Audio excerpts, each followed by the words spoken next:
रहेगा। अब हम बात करेंगे भारत सरकार के काले कानून की और हिंदू धर्म की। हिंदू धर्म के साथ कितना खिलवाड़ किया गया है ये मैं आपको बताऊंगा और आपको सच में समझ में आएगा। आपको कानून पढ़ना चाहिए, सब पढ़ो, कहते हैं तो पढ़ो, धर्म गुरु ग्रंथ भी पढ़ो और संविधान भी पढ़ो, तो आपको समझ में आएगा कि अपने साथ कितना अच्छा हुआ है। आप सोशल मीडिया के बहाने और किसी कहने से मतलब आप पढ़ो, खुद आपको ज्ञान हो जाएगा। तो मैं ये बात रख रहा हूँ, आप सभी को मतलब ये जानकारी होनी चाहिए।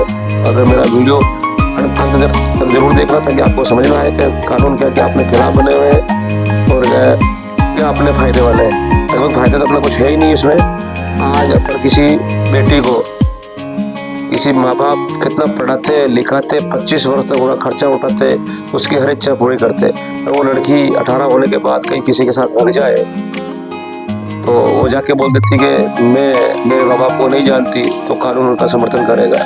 अब ये सोचिए, तो ये कानून तो सनातन संस्कृति का हो ही नहीं सकता। तो आइए बात करते हैं इसी पे। अब सरकार ये जो कोई लड़की 18 की भाग शादी करती है उस पर माता पिता का कोई अधिकार नहीं रहता और वो उसकी जो मर्जी हो वो कर सकती है, ये सनातन संस्कृति का हिस्सा नहीं है। तो ये आपको बिल्कुल जरूर सोचना चाहिए और इसको आगे बढ़ाना चाहिए, विरोध करना चाहिए। ऐसे नेताओं को वोट देना ही नहीं चाहिए जो कानून अपने अपने हित की बात नहीं करे। कांग्रेस सरकार द्वारा 2005 में एक्ट लाया गया था हिंदू पैतृक संपत्ति बिल, जिसमें अब देखना इसमें फर्क है, केवल हिंदुओं के लिए कानून है, ईसाइयों के लिए, मोहम्मद के लिए कानून नहीं है। तो हिंदू सिख बौद्ध जैन के लिए कानून है। आप सभी को समझना चाहिए भैया, बहुत कड़वा कानून लाई कांग्रेस आपको को लड़वाने के लिए, भाई बहन के रिश्ते को लड़वाने के लिए, पति पत्नी को लड़वाने के लिए, माँ बाप को बेटे से लड़वाने के लिए ये कानून लाई है। ये आपको गहराई से सोचना चाहिए। हिंदू उत्तराधिकार अधिनियम में संशोधन के बाद बेटी को संपत्ति के बराबर का अधिकार बनाया गया है। अगर वो भाग कर भी शादी करती है तो भी वो अपना हिस्सा लेने के लिए, अपना भाग लेने के लिए कैसे भी आप पर आपत्ति दवा ठोक सकती है। आप उसका हिस्सा आपको देना पड़ेगा, चाहे वो आपकी बात नहीं माने या नहीं माने, फिर भी वो आपकी बेटी ही रहेगी। आप कानून उसको नहीं करवा सकते। अगर उसकी मर्जी से हत्या कर तो ठीक, अगर वो चाहे तो आपके संपत्ति विवाद, घर विवाद सब में भाग लेकर आपको तहस नहस करने की ताकत वो लड़की रख सकती है।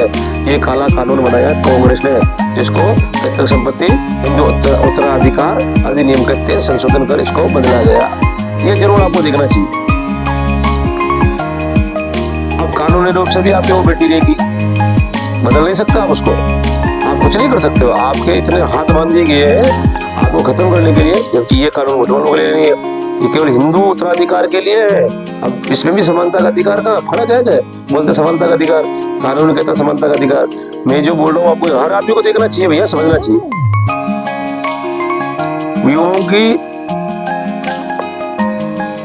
युवाओं की मांग भी कर सकती है, कभी मुझे नहीं जाना या जाना, जो भी उसकी मर्जी वो कर सकती है। अगर कोई वापस माता पिता के घर आने की इच्छा करे तो भी आपको रखना होगा।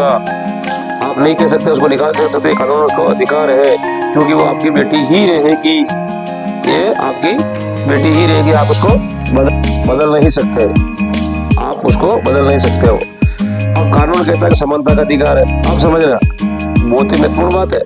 कानून कहता है कि समानता का अधिकार है, लेकिन सरकार कितना भेदभाव करती है आपको समझना चाहिए, कितना भेदभाव करती है आपको समझना चाहिए। तो ये अपने बहन बेटियों के लिए जो भाग जाती है उनके लिए वीडियो है, तो ये आपको जरूर देखना चाहिए और समझना भी चाहिए कि कानून अपने साथ कितना खिलवाड़ करती है। हिंदुओं के लिए भी हो, केवल उत्तराधिकार अधिनियम हिंदुओं के खिलाफ कानून बनाई कांग्रेस ने 2005 में पैतृक संपत्ति का कानून। अनुच्छेद 14 कहता है सभी व्यक्तियों को समानता और सम्मान का संरक्षण की गारंटी देता है, लेकिन जब कोई लड़की भाग जाती है तो उसका सारे अधिकार खत्म हो जाते हैं। माता पिता जब उसका अधिकार चालू हो जाते थे, समानता अधिकार कहाँ रह गया? जिसने बेटी को पैदा करा, पढ़ाया लिखाया, इस योग्य बनाया और उसे सारे अधिकार अगर खत्म कर दिए जाए तो ये कौन सा है? ये समानता अधिकार कहाँ हुआ है? और परिवार को तोड़ने के लिए सिर्फ हिंदुओं का कानून ही है, कांग्रेस ने किसी दूसरे को नहीं बनाई।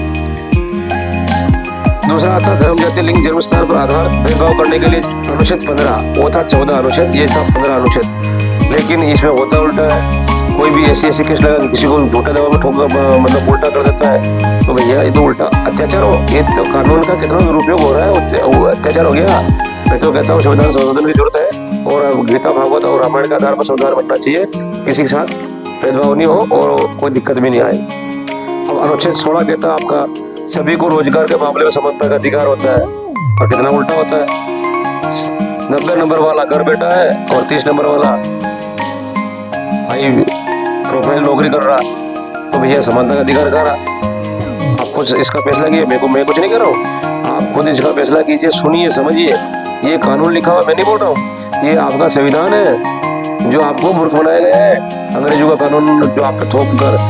और अनुच्छेद 18 में ये आप लिखते हैं सैन्य और शैक्षणिक क्षेत्रों को छोड़कर सभी में उन्मूलन का प्रावधान है, लेकिन इसमें भी उल्टा है। जनरल 100% की फीस भरे और SC/SC 30 रुपए फीस भरे। नौकरी में 90% नंबर 99 लाने के बाद भी वो घूमता फिरे और 30 नंबर वाला सांप बने। तो ये आपको समझने की जरूरत है, ये मैं नहीं कह रहा हूँ। कानून संविधान क्या बना हुआ और किस किसने उल्टा करा, हिंदुओं को खत्म करने के लिए भी आपको समझना बहुत जरूरी है। अब सरकार अंतर्जातीय व्यापार पर बात करते इसी कानून पे थे। परिवारों के साथ कितना खिलवाड़ किया जा रहा है, हिंदुओं के साथ कितना खिलवाड़ हुआ है, उनके धर्म के साथ, उनकी बहन बेटियों के रिश्तों के साथ। पैतृक संपत्ति कानून बनाकर सरकार ने बेटी को बाप को लड़वा दिया और भाई भाई को लड़वा दिया, बाप बेटे को लड़वा दिया। अगर ब्राह्मण लड़की राजपूत से ओबीसी की लड़की ब्राह्मण राजपूत और ओबीसी की लड़की अगर एससी से शादी करे तो सरकार उसको खाते में केंद्र सरकार 2.5 लाख रुपए देती है। तो भैया ये तो ब्राह्मणों की ओबीसी की जनरल की लड़कियों की सरकार ने रेट तय कर दी। एक हिसाब से देखा जाए तो रेट तय हो गई ना, सरकार आपकी लड़कियों की रेट तय कर रही है, आप तो वोट दिए जा रहे हो, समझ नहीं रहे हो। और इसमें उल्टा है, अगर आप उसकी लड़की से शादी करते हो SC/SC ठोक दे तो आपकी जमानत भी ना हो।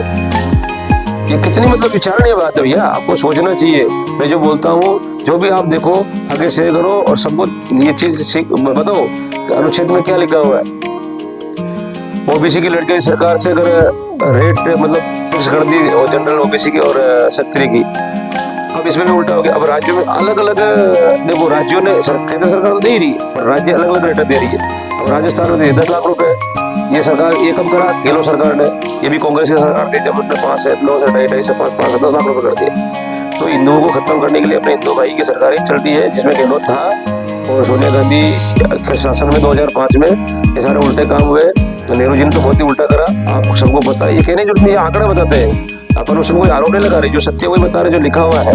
तो केवल एक ही धर्म को छोड़ा गया, दूसरे को छोड़ा गया। अब केंद्र के अम्बेडकर फाउंडेशन से केंद्र सरकार द्वारा 2.5 लाख रुपए मिलते हैं और 2.5 लाख रुपए राज्य सरकार देती है और राजस्थान सरकार 10 लाख रुपए देती है। उत्तर प्रदेश में 50,000, मध्य प्रदेश में 2.5 लाख रुपए। पात्रता ये होनी चाहिए कि पति पत्नी में से एक हिंदू होना चाहिए, मतलब SC वाला होना चाहिए, लेकिन भारतीय नागरिकता प्राप्त हो।